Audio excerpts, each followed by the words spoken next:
17 mai 1978, le jour où le cercueil de Charlot est retrouvé après avoir disparu durant 77 jours. Par Frédéric Lévineau, journaliste au Point.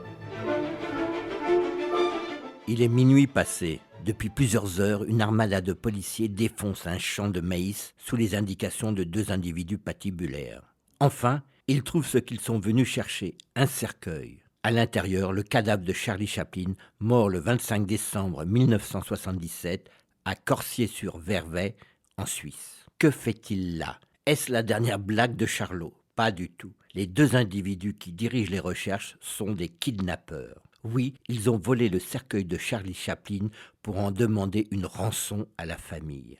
Cette histoire abracadabrantesque débute le 27 décembre 1977 à Lausanne, quand un réfugié polonais de 27 ans nommé Roman Warda regarde la télévision. C'est un reportage sur l'enterrement de Charlie Chaplin.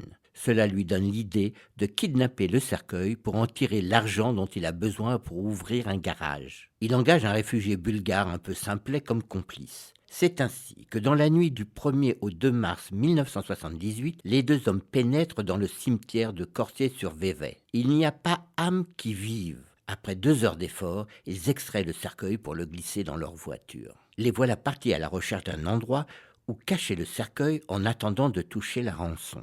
Ils choisissent un champ de maïs en bordure du lac de Genève, près du village de Noville.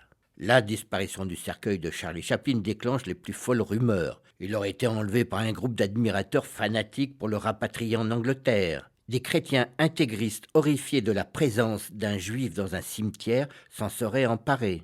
D'autres encore accusent une organisation d'extrême gauche. Après avoir laissé passer quelques jours, Vardas téléphone à la veuve Oona Chaplin pour lui réclamer une rançon de 600 000 francs suisses. Comme la famille ne cède pas au chantage, il baisse ses prétentions à 150 000 francs. Il se heurte une nouvelle fois à un refus. À se demander si ces salauds veulent récupérer le corps du défunt. Du coup, il menace de tuer les enfants de Chaplin.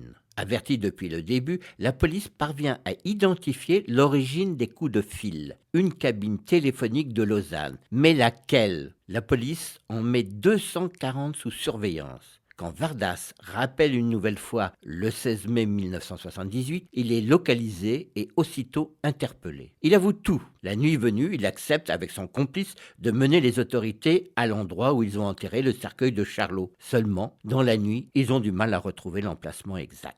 6 jours plus tard, Charlie Chaplin est inhumé une deuxième fois dans le même cimetière de Corsier-sur-Vevey. Cette fois, une dalle de béton de 2 mètres d'épaisseur est coulée sur la tombe pour éviter tout nouveau rapt.